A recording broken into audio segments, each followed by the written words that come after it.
Hey guys, so you probably just got this email of your profit tree free SKU generator and COGS exporter. And now I'm going to show you how we can actually use this. So when you click this orange button, you're going to open a Google sheet that looks like this.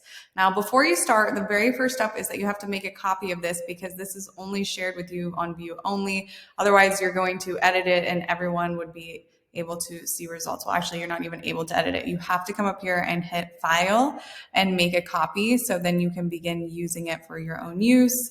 I would recommend then changing the name for yourself. So I would put your name or something like that, so then you can begin using it. So how does this work? So the very first step is to go into your attributes tab here, and you're gonna begin designing your SKU system for your store based off of the attributes that exist in your product. So we're intentionally thinking about what type of attributes exist for our product. So when we click into here, which by the way, in this section, this is where you edit anything. You don't ever delete anything from your SKU list here. All of this gets auto-populated for you. So you don't ever have to delete anything from here. You can just delete it from your attributes and then it will get removed from here. And basically I'll show you how that works. Now the default attributes that we already have listed for you are here, based off of just standard types of attributes that a lot of products have, but you're not limited to the attributes that we have listed. So where this shows is in these drop-down menus, right? So we have all of these different attributes, but if you also don't see the one that you want, you can always just put your, list your own attribute up here and type it in manually. So let's start designing a SKU system. Let's do a case study example of, say, a jewelry line. So a lot of people like to start off their SKU system from the broadest category to the most specific category when it comes to identifying their product. So the first attribute could be something super broad like shop section or collection, which is, basically a collection on your Etsy dashboard. So for a jewelry company, you could have collections for, say, necklaces. So a necklace collection. You could have a ring collection. You could have bracelet collection. You could have body jewelry collection, right? So all of the different collections that we have. And then we're going to start designing the ID that identifies that attribute. So necklace, this is, by the way, you make this up. So necklace, so it could be NKL. Ring could be ING, RING, RIG.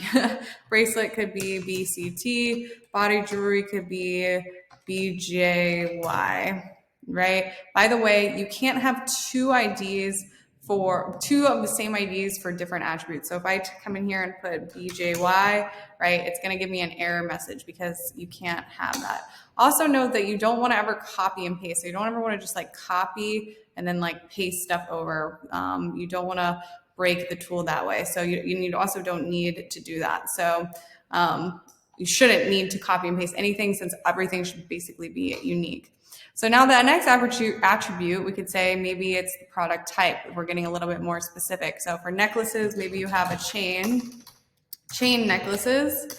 Maybe you have choker necklaces. Maybe you have, for rings, maybe you have I don't even know. And this is where you have to really think about your products and how you want to identify it. Or actually, let's just go even broader. Maybe it's, we can go material. Actually, I think that already is a drop down.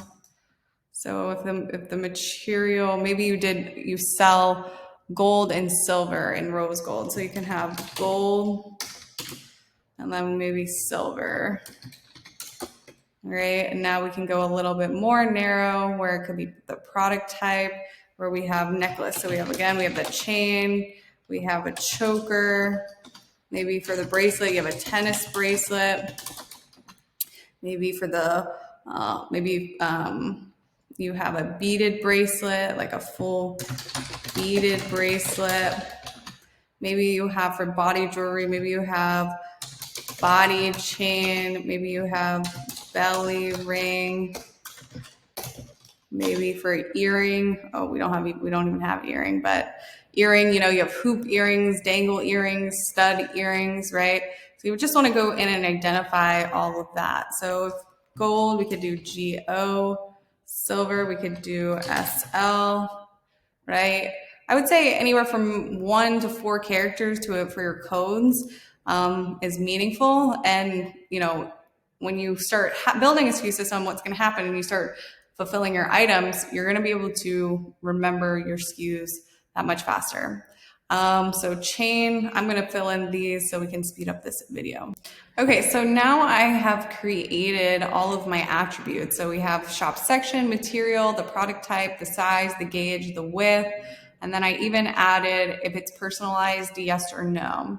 So not every SKU has to have every single identifier in it, by the way. So I don't need to have all of these filled out for every single product because some attributes might not apply or may not make sense. So now let's go over to the SKU list. So this is where we start building out the products.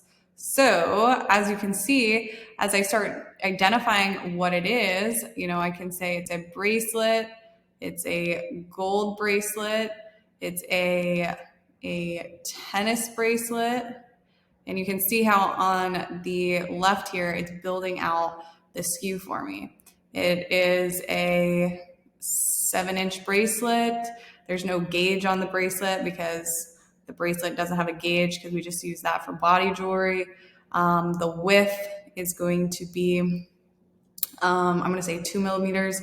And say personalization isn't something that we even offer on bracelets. I would just leave that out. But I put a personalization option, yes or no option there, because maybe you offer personalized names on necklaces, but that only applies to necklaces, right? So now we have our SKU here. Now here you can put in the cost of goods sold. So the cost associated with that product. So if the cost of that is $650, and let's say the cost of this one is $450, we put that there. And when you start filling this out, it will automatically push your SKU and your COGS into this sheet here, where then you can go ahead and you can file and you can download this as a CSV file and upload that file into your profit tree uploader. So you can actually start tracking your cost of goods sold in profit tree. So let me just show you where that is real fast. Inside your profit tree account here, you could upload that CSV file, and then you could basically clear out any COGS errors that you have, where basically it's saying that you haven't put in your COGS. So you could bulk upload all of your SKUs and your COGS in one go. And yes, this is basically how we use our SKU generator.